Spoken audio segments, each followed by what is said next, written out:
Welcome to tonight's episode of Beyond Focus TV. I'm your host, Lydia Patel, and as always, I have a very special guest for you. I have New York State Assembly member, the Honorable Rodneyse Bichotte, who's with me for the next 30 minutes. So stay with us. You're watching Beyond Focus TV. Beyond Focus TV allows you to discuss contemporary topics affecting the Caribbean people on both a national and local level. The show features informed guests who offer insight, debate, and evaluate various issues. Beyond Focus TV builds on the station's mission to provide useful information to the Caribbean people in New York and abroad. Beyond Focus TV, where our viewing audience can get educated, informed, and empowered. Welcome back. You're watching Beyond Focus TV. I'm Lydia Patel, sitting down here with New York State Assembly member Rodneyse Bichotte, who is definitely no stranger to Beyond Focus TV. She's unofficially one of our family members. I have to say we've adopted you because we've had you on plenty of times, and there will be other times we'll have you on, of course. Thank you. So welcome back yet again. Thank you. Thank you so much, Lydia. It's a pleasure to be back. Of course, and a lot has been going on. I mean, your career has... Throughout Beyond Focus TV, we could see where you started. In 2010. Exactly, to where you are now. Fast forward 5 years later. We're in 2015. Happy New Year, by the way. Thank you. Happy New Year to you, too. Thank you. So let's give a quick recap of what your position is right now, for those who don't know. And then we're going to take it back a little bit, leading up from 2010 even before that. Okay, well, I just recently got elected to be the Assemblywoman for the 42nd Assembly District, which, as many of you know, covers the Midwood, Flatbush, East Flatbush, and holds the largest Haitian population in Brooklyn.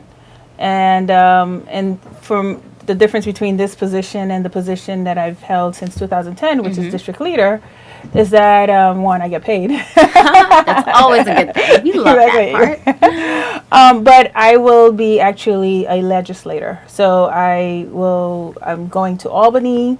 I'm passing bills. I'm voting on budgets and so forth, $143 billion budget.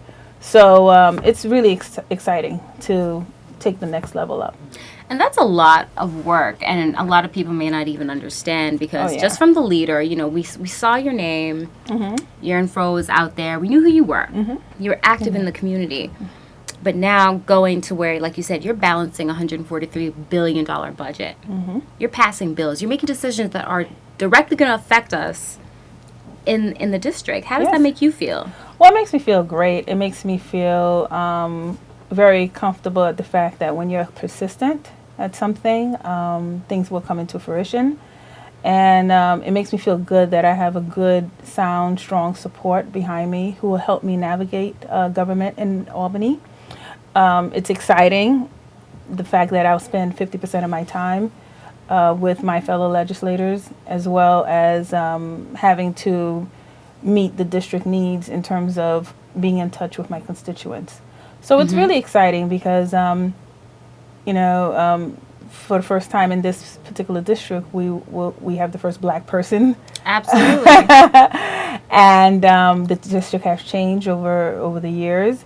And we have a lot of progressive constituents and residents who are looking for change and diversity in the way we do things and just innovative ways of doing things. I'm looking forward to bring efficiency in politics and government. So that we can get things done. What do you anticipate is going to be the hardest part when you go up to Albany?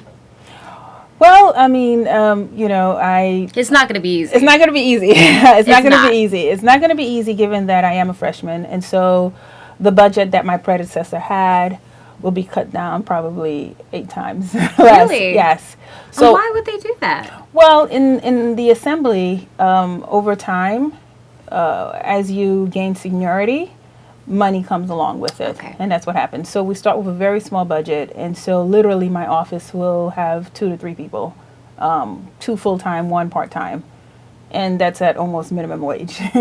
So it would be very difficult having to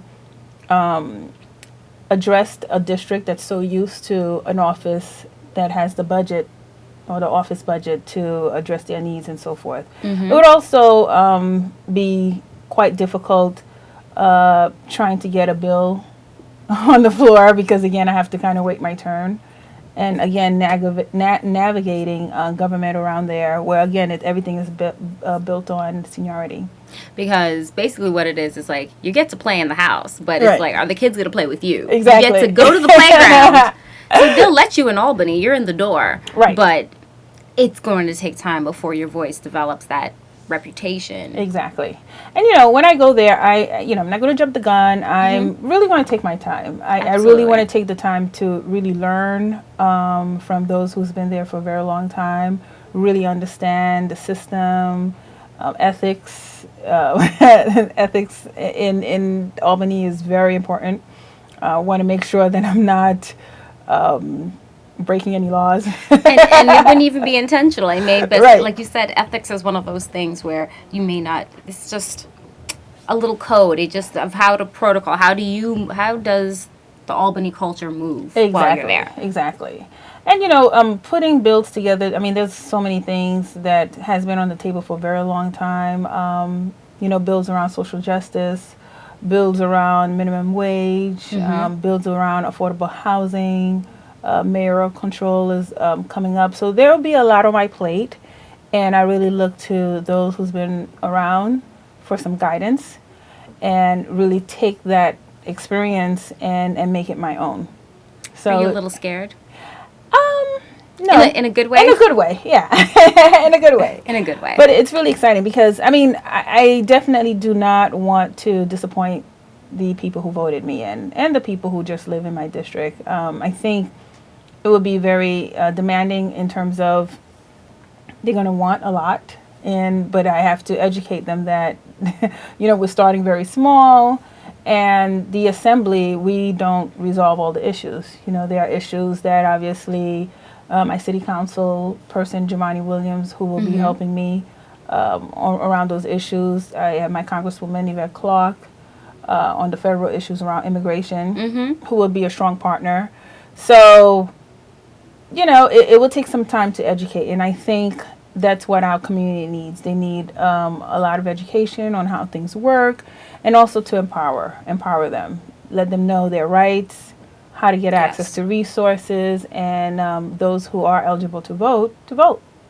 And I think with politics as a whole, we have a tendency to, all right, now this person's elected, boom, we want to see changes. But even with President Obama, it does take at least, especially when you're taking over someone else's plate, it takes a good 3 to 4 years just to clean up. Exactly. Before you could even start to implement what you wanted to do. Exactly. And if you're not educated enough to understand, you'll start, being upset and saying that they're not doing, you don't see any changes, when you have to do the cleanup. All right. And that's what right now we're even looking for a district office. Nothing was transitioned over to us. All the constituent files, I don't know where they are. They probably disappeared or closed. Nothing, there was no transition. So literally, we are starting from scratch. But it's an opportunity, again, to push new and innovative ways of addressing the concerns of the constituents. So I look forward to that. I think one of the key things is to build strong relationships with those who have been in office for a while, like our mayor, really building a relationship with the city agencies, his staff, and pretty much being in line with what the city is trying to push, like the municipal ID. That's an immigration issue that we're taking a look at and addressing on a city level.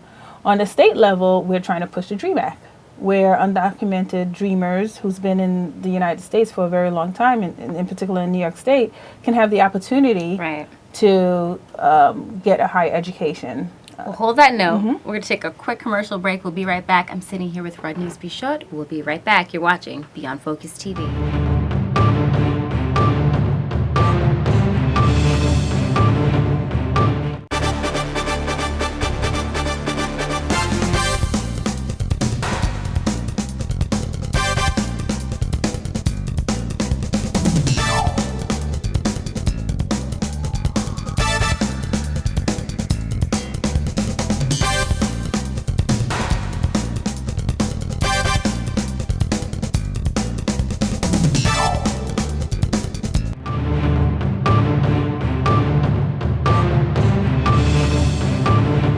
Welcome back. You're watching Beyond Focus TV. I'm Lydia Patel, sitting here with New York State Assembly Member Rodneyse Bichotte, the Honorable Rodneyse Bichotte. Rodneyse, we're talking about the DREAM Act right before the commercial break, and there are a lot of dreamers in New York State, in the country, but particularly in New York State. And for those who may not be aware, the DREAM Act, or dreamers, are considered minors who you came here as a minor. From whichever country or island it may be, your parents brought you here. You didn't really even have a choice of the matter. You just kind of woke up, and I'm in New York right now. And that's how it's been. And then 15, 20 years later, you know, your parents may have gotten you a green card and it expired, and hopefully you didn't get in any trouble between that point. But the sad reality is you got into some trouble and you stuck. So what could happen now? Well, there's an opportunity for these dreamers, just like many other immigrants who came into the United States and the state of New York, you know, for decades, had the opportunity to become a part of the society. You know, very similar to our President Barack Obama, who really cares about the immigrants who've helped build the foundation of the United States. You know, we care about the future of our children, who's also been a big part of building the state of New York. These kids, many of them are, you know, top grade A students. They work, they abide by the law. They've been contributors to our society, yet they don't have the opportunity to continue on with their education. Very smart. Now, if we give them the opportunity to further their education, that will help all of us. Of course. That will help employment. Why should the kids that we invested in from K to 12 be stolen by another country? And then you get the Googles of the world. Yeah. So we believe in social justice. We believe in fairness and equity for those who's been in our country. And we want to give these kids an opportunity. It's better for them to further their education than hang around the corner and do nothing. And then just be adding to the crime rate. We're trying to avoid that. We're trying to prevent that. And so the DREAM Act would provide that opportunity for them to get a higher education. And then hopefully they'll be in a position where hopefully the law allows it, the federal law allows it to apply for their green card and so forth. They'll get an opportunity to work. They'll have an opportunity to get a driver's license. Again, working hand in hand with the mayor and with our president, there's a lot of opportunities that can be offered with the immigrants in the state of New York. So when you go up to Albany, you're going to let them know, one, that you're coming from, of course, they'll know you're coming from New York State, and that you do represent one of the largest, not just Haitian, but there's immigrants in this area, a highly immigrant population. Yes. Is this something that's going to be very much noted? Oh yeah, very much. I mean, I've already been at the forefront already with my fellow Spanish-speaking Latinos who's been pushing the DREAM Act forward. And so I stand with them. It's not only a Latin, a Spanish-speaking. It's not. It's everybody's issues. It's, you know, you have Black Caribbeans, you have Africans, you have people from all over. You know, I have a large Pakistani constituents in my district, and they have immigration issues as well. Yeah. So it's all over, and so definitely I will be that face representing immigrants, that face pushing for the dreamers, and so that their dreams could be a reality, and you know, to the point where the dreamers and immigrants, when they come to the country, usually they say affordable housing is the American dream, but for us it's education. Because education will take you, you know, sky limit. So absolutely, and I think even being a child of immigrants too, I think education was what was the top thing they pushed. Exactly. It was always keep going further. Best schools. I mean, they'll work 2 jobs to make sure you go exactly to finish what you have to do. Exactly. So even though you did touch upon affordable housing, which I do want to get to, what about non-dreamers who are just immigrants who are still here trying to find their way? I know you offer a lot of services for them in multiple languages. Yes, yes.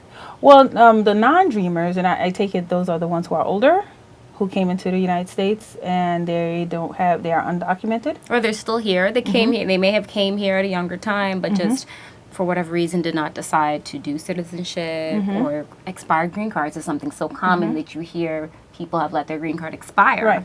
And, unfortunately, a lot of these